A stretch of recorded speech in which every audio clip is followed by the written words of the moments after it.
Izzy, how good does that feel? Yeah, really special. I knew that we were creating something truly unique this year, and I think that really all comes from Strangey here. He's really, I think, instilled this confidence within every single player that, they can do pretty incredible things. And I think we've bonded so well this year, and I've said that in a few interviews, but I think we showcased that tonight. Was there any sense of, because the conditions tonight were very reminiscent of Game 2 last year, was there any sense of we need to make sure history doesn't repeat itself? Nah, and I think that's what I loved about it. We went out there and trained in the rain, and Strangey got us to see what it was like, get our hands on the ball, and I thought we played some pretty good footy to have the conditions that we had, to be honest. How good is it to have wrapped up the series and not have to go and win a decider like you were in the position you were in last year? Yeah, look, it's unreal. It's really hard for me to put into words, but in saying that, I'm always someone that likes to do it all the way to the end, and I want to make sure that we get that last win. I think we're creating history and really showcasing how we play as the Blues, and it's taken a few years to get to that, but I think we're really, showcasing what we can do, and I want to make sure that we get that win on home soil in Newcastle. Is that the goal now, John? Blue rinse? Oh, look, every game that we go into, we want to win. So, yeah, it doesn't matter whether it was 1-1 or 2-0. We just spoke about that in the sheds. Yeah, it's about us. Like, even that win, it was great. And I said to the girls, it was, obviously they got their goal was to win the series, but what I was really impressed with was how they played. I know the result matters, and that's that's where we're at in the industry we're in, and it's results based. But for me, it's always about how we play. And that's what I'm really proud of all the 17 girls tonight, how they actually played tonight. Yeah, more so than the win, if I'm being honest. How tough were the conditions? Because even before the match started, there were pools on the pitch.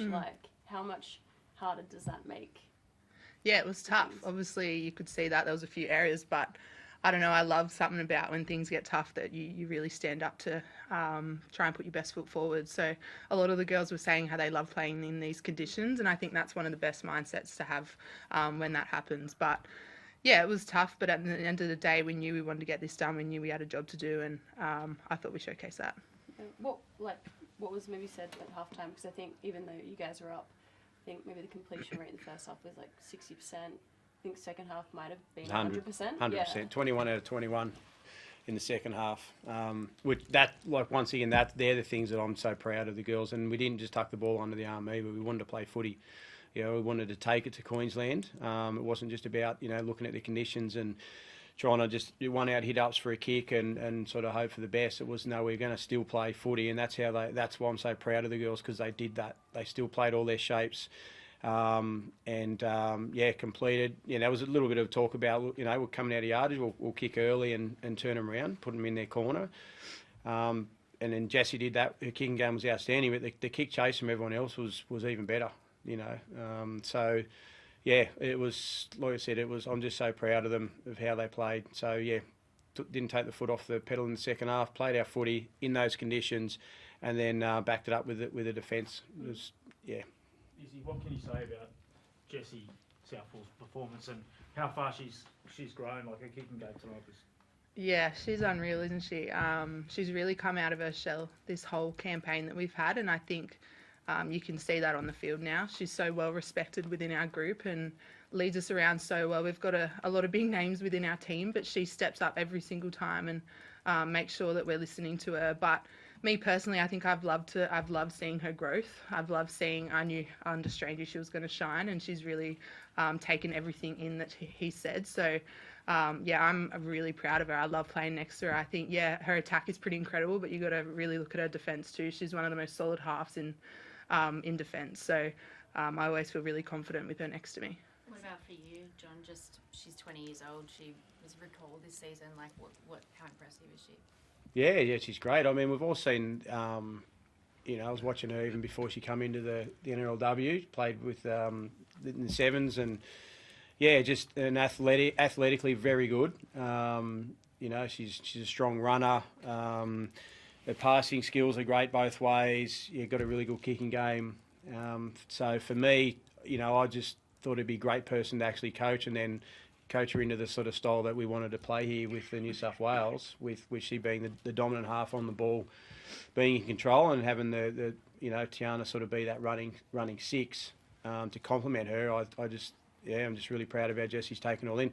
Like, she's asked questions from myself and even the more senior girls in this whole 6-week block, and she just wanted to learn and be the best player that she could. And I thought she was great, but she's got a really high ceiling, and I don't think she's reached it yet.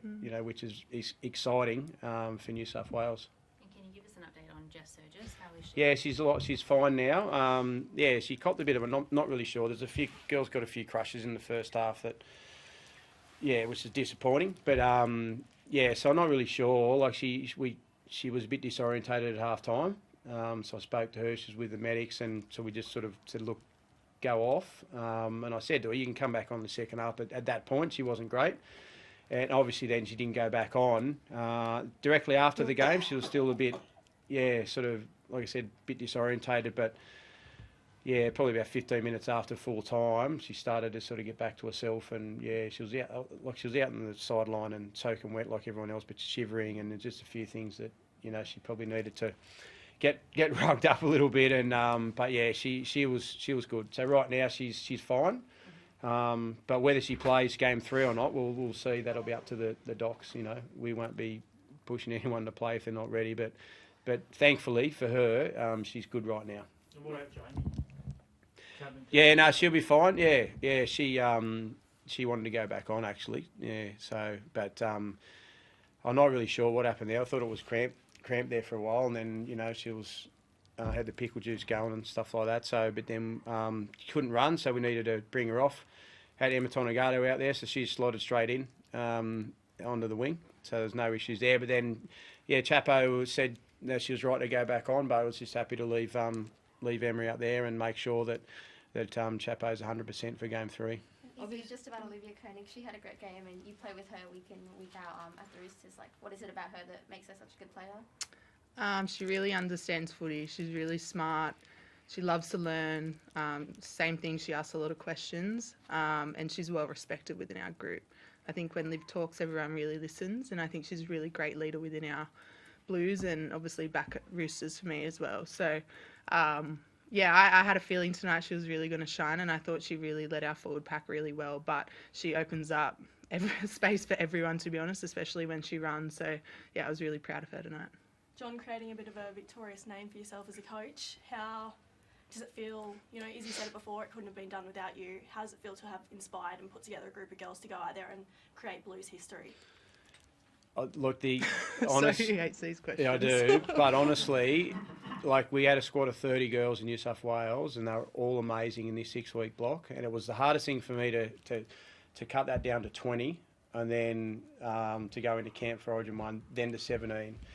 It's actually come from them pushing each other, because their competitions for spots has been right there. Like, from the start, when I was really open and honest with the girls on induction day, I don't know who's going to play in game 1, and that's exactly how I felt.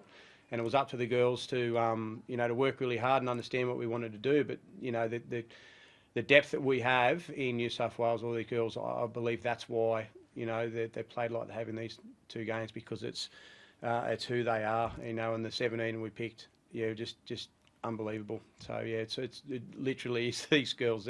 They're fantastic. Now that you do have the series, is game 3, I guess, a good option to give some of those other girls an opportunity? Look, I've thought about that, to be honest, but I've also thought, even before today, like, if we did wrap it up, but then there's also a part of me that I feel like I've got to respect the girls that have earned, the right to go up there, and potentially go for a clean sweep. So, because look, it's a good question, and I have thought about that. But to be honest, I think it's more about me respecting the players that have taken the field tonight and done what they've done.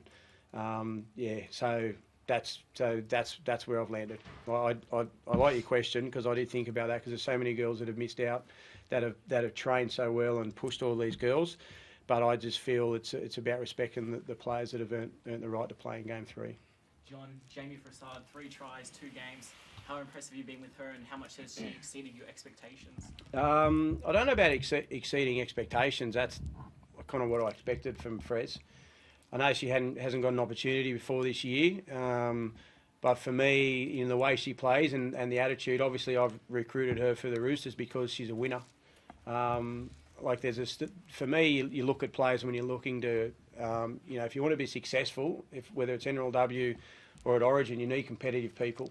They need to be talented, yes, but there's so many talented people. So for me, it's about the character that they have. And I know Frez's character.